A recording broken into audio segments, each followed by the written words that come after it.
For the menus, I think most of the competitors have seen this already, but Abby is putting food on each evening from outside the grass side, the airfield side of the Brown Elephant Clubhouse, and that is your list. So tonight we've got Italian and tomorrow Mexican.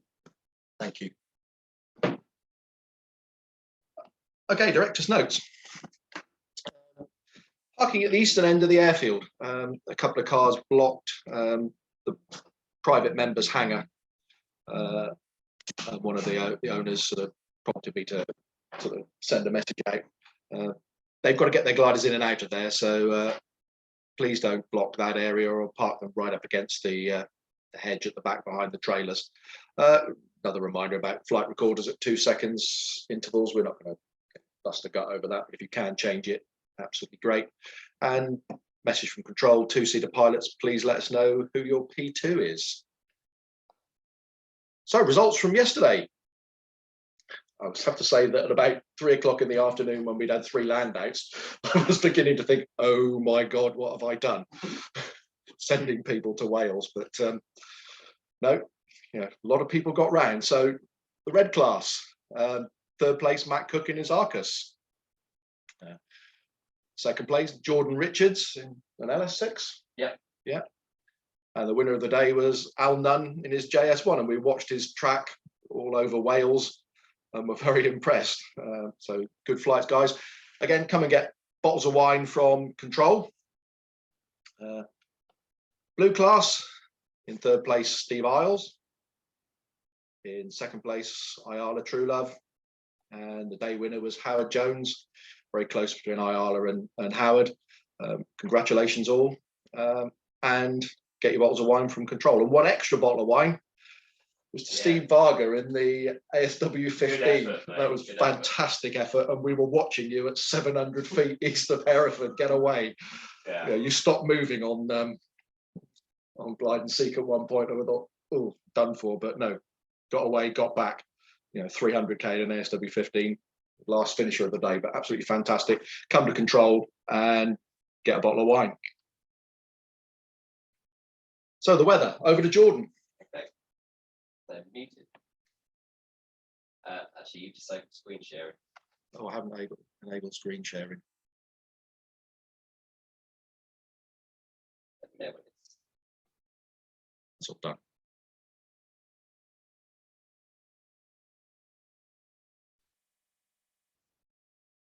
Okay, 1, 2, yep, we're good. Okay, very good morning, everybody. Hopefully we can see the screen. Yes, we can. So, hope you enjoyed yesterday. It went a little bit more interesting than I thought. A lot of spread outs in sort of the Cotswolds initially, but as I was driving to collect Matt and the DG 500, I must say the sky was booming. So what was the problem? Anyway, on to today.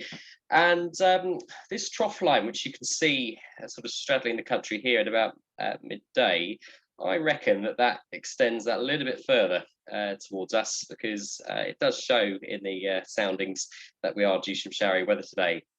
Just picking up a little bit more of a northeasterly flow across the country, and that's why we're on 09 today.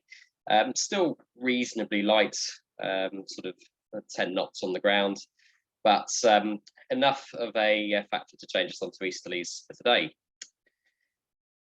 Those winds at heights are broadly similar. In the centre of the country, probably 5 knots from the northeast, maybe a little bit more east on the coast, 070 showing on here, 10 knots. What's been interesting is comparing what the data is showing is going to happen today compared to what's actually happening. You can see this sort of line of showers that has been moving sort of from Birmingham all the way down to the Isle of Wight. It has been raining. In fact, a couple of members have said that there's been some rain in Southampton this morning. We managed to stay dry, I think, so far this morning. But showers are on the agenda for today. And if I just show you the rain radar currently, they're sort of all dotted about. We did have cumulus not that long ago out there, suggesting that things are getting going quite early, which isn't always a good thing. So at the moment, not too much shower activity, but there is a fair amount of cloud, especially out to our west, which is sort of constraining the task area. Top temperature today of around 15 degrees, where it gets nice and sunny, and dew points sort of floating around the 5-degree mark. Currently at Lasham, we have a temperature of 13 degrees and a dew point of 3. It's already a nice split, and hence it's already quite unstable and soarable. And David hasn't got any forecasts for today, so he's just left it to me. PFD. Now, this is where the reality starts to detach from top SEO. Who suggests that? Whether it thinks you have windscreen wipers or not, I'm not sure, but it suggests the best area being to our north and to our south. I'm not convinced this area out to the west is actually there, because if you look out to the west at the moment, you can see how much cloud it is about. So from, let's go for 11 o'clock starting. This says blue to shallow Q. Well, let's just call it Q, because that's seemingly what happened yesterday. Have I looked to the west? I have Ayala, but as I said, at the moment, there still seems to be lots of clouds in that area. So yes, I have looked out to the west. Notice that this does not seem to show the thicker cloud cover out to the west, which is why I'm suspicious of the model. SkySight's actually not much better at predicting that. But by the time we hopefully launch you, probably looking above here, 3,500 feet, maybe 4,000 feet by sort of 1 o'clock or so. Before it starts to go to showers, it will peak probably around 4,500 feet above Lasham. But notice from 2 o'clock onwards, those showers start becoming an issue. Better to the south, with cloud bases maybe 5,000 feet or so. But as you can see here, the showers start to go through, and it starts to get a bit better to the north. But being obviously showers, the models are very difficult to actually predict. In fact, this says it will go blue at 4 in the afternoon, which maybe it will perk up, maybe it'll settle down a bit. But it is going to be a day of showers. Good climbs away from the showers, but yeah, bring your coat.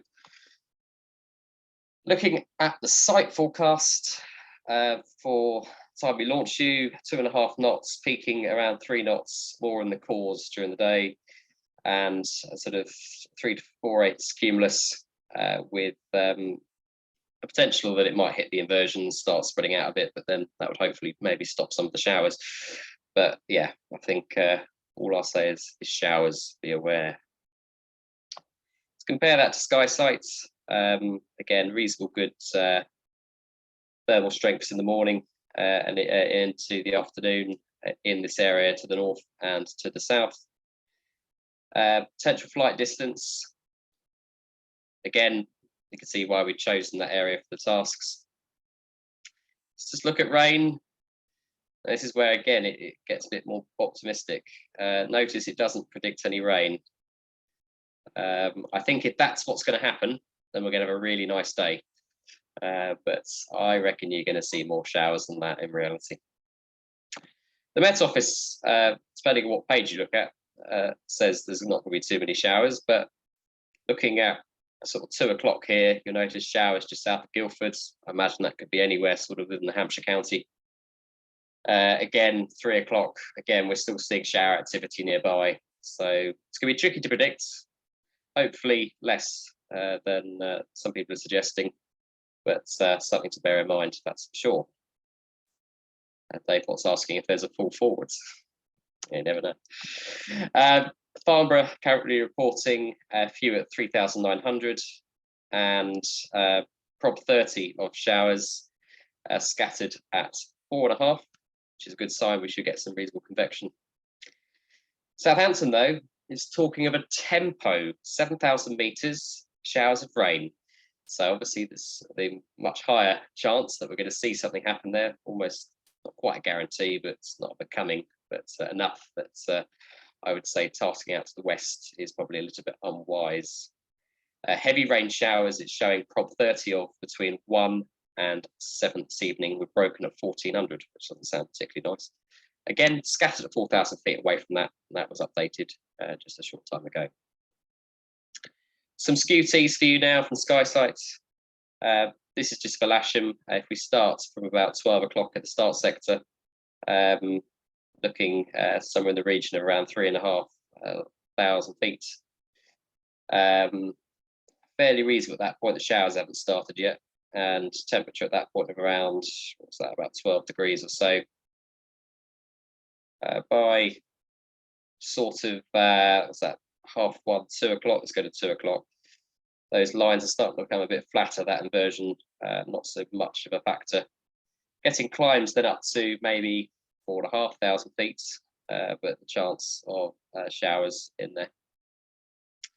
And towards the end of the day, maybe dries out a bit, and once again still seeing reasonable climbs to sort of 5,000 feet or so away from the showers. We'll just take a quick look at top meteo for the end of the day, just to see how it progresses. So this sort of shows that at end of the day, really, you want to be back by around 6 o'clock or so. It seems to either fall apart or go a bit weird after that. Here's the task overlaid on Skye site, and there you go. And you'll notice that we have tried to keep you in the best area. Appreciate it's quite a constrained area and tasks are about to be briefed, but I think the latest person that got back last night was about 2 o'clock in the morning. Yeah. So yeah, but as you can see, that area is constrained.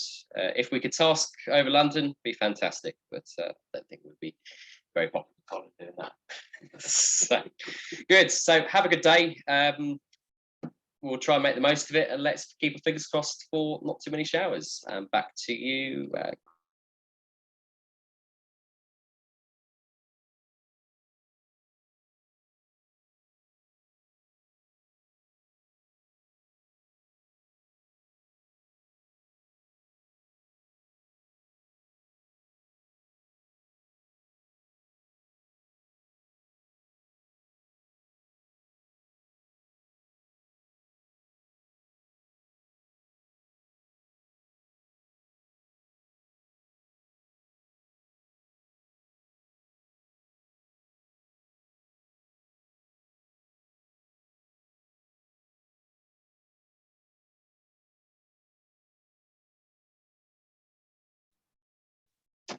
Okay, day one tasks. So the regionals, red class task A will be 130k effectively. Basingstoke, start, Petersfield South, Newbury South, Yattendon, and then Lasham finish west to bring you in from westerly direction, landing easterly. The task B, if it all goes to Worms and we decide to fall back, again, Basingstoke start south, Petersfield South, Overton, and Lasham finish ARP. That brings you in from the northwest. So there's slight convergence with the club traffic, so be aware of that when you aim to hit the finish line, and maybe go slightly south to line up on the runway. The blue class at the front of the grid, 122k. Their start is LA4, Harting, Overton, Yattendon, and then in from Lasham, LA5, Lasham West, back to the airfield reporting point. And the B task, 81k, LA4, Harting, Overton, and the Lasham ARP. And again, same warning on coming in slightly at an angle on that one, then to line up on the runway. So Airspace, over to Colin Rule. Morning, everyone. Very well done for yesterday. It was a long day for you, wasn't it? So let's get into this and then you can all get flying. Current airspace file, still version 2. And do ask if you need any additional information. Just a note to you that we're anticipating publishing a new version 3 file. This evening it will be on Soaring Spot. Couple of editions of Airspace, which will be effective for the next couple of days. Reminder, Odium APZ is a Pellery zone, and the reason I'm telling you that is some of the start sectors do get quite close to it. Normal frequencies there, just to remind you. Nothing new. and just keep the discipline of prefixing everything with Lasham. It does help people who are copying down your call to actually get the call sign. Also, if you're going to land at Brimpton for any reason, I hope you're not, but you might. All circuits to the north, please. And if you get the opportunity, please give them a call. 135.130. They know you're likely to be in the area. We've already told them that, as we've told Popham as well. So it's really just being, shall we say, courteous to our neighbours, and flying to the north of Brimpton keeps you a little bit further away from the nuclear site at Aldermaston. Compton box is closed, and then the task notes for the day.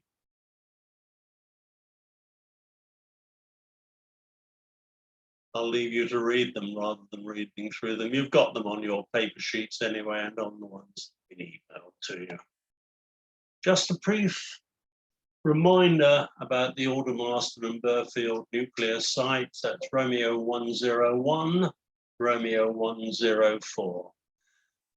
The only penalty airspace involved in that is within the fence line of both establishments.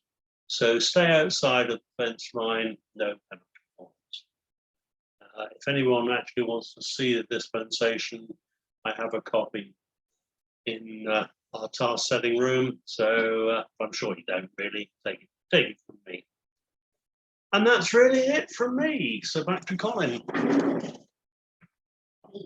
Okay, airfield layout and finishing. It's an awful lot easier when we're operating on, everyone's on 09. Thanks to the competitors yesterday, you all finished, and most of you managed to land long. I think one or two were just running out of energy getting onto the airfield.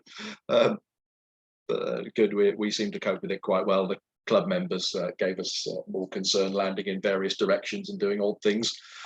So today, just a reminder, going around the edge of the airfield when you go to collect gliders, and don't drive straight across when people are landing. If we do have people stop in the middle, then we will try and get a gator out to them to pull the glider away and off to the south to clear the landing area. Finishers, everybody's coming in from the west, landing in on 09. Club operations will be going the same way. So, as I say, relatively straightforward. And then that presents us obviously with the issue of when people tow back along the north side. Keep a good lookout, folks, and we'll suspend club operations if there's a busy airfield as we had yesterday. But I think it's relatively straightforward. Can't see any problems with the finishing. Club operations, yeah, they're active on the north side. I don't know how busy they're going to be today. How many instructors have we got? What's a couple of instructors, so it shouldn't be too busy. North side grass, yeah, with a lot of people parking out, just don't block the water bowsers. And I'm sure you're going to park there tonight. It'll be fine.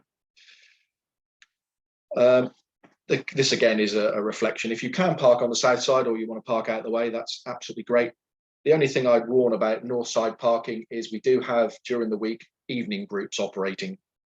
So if there's lots of gliders parked on the north side, they will be in close proximity to the evening groups, and one or two of them operate right up till it gets dark. So just be aware of that, folks. Finishing, call 10K on our club frequency. Everybody did yesterday, and it seemed to work really, really well. And we managed to keep on top of it.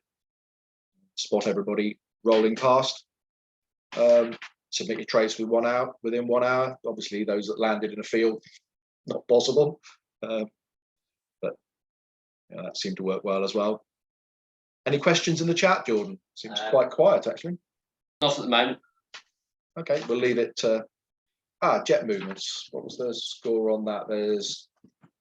There will be a couple of jet movements tomorrow morning. It will be confirmed by text, but as is standard practice, please do not enter the runway until you receive grid notification. Yeah. No walking dogs or going for a run.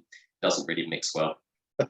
Yeah, because the 2EE's jet operation has to be sort of push to the ends of the beginning and the end of the day when we're not operating. And after that, then it's 130.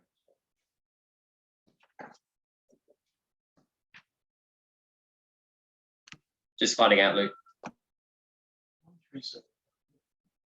Oh, Yeah, it's 1800 feet. Delta 130 Longmore is active to 1800 feet as per the AIP. There has been no extension of the upper limits at 1800 feet on QNH.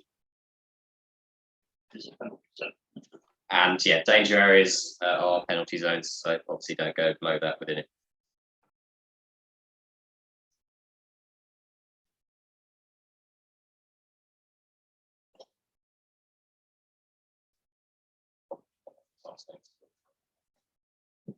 Okay, cool. Do you want to turn your microphone on to answer any questions? Any more questions for the director and I? Leave it open for a minute more, otherwise first launch not before 11. First launch not before 11 o'clock. Yeah, first launch not before 11.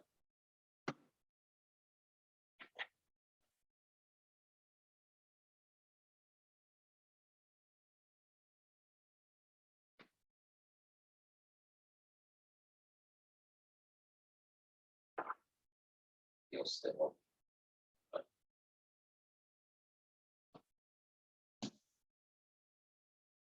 It's another one that's come through. No. No, no. It's me sending. I think we'll Finish there. close there See you on the and grid. see you on the grid.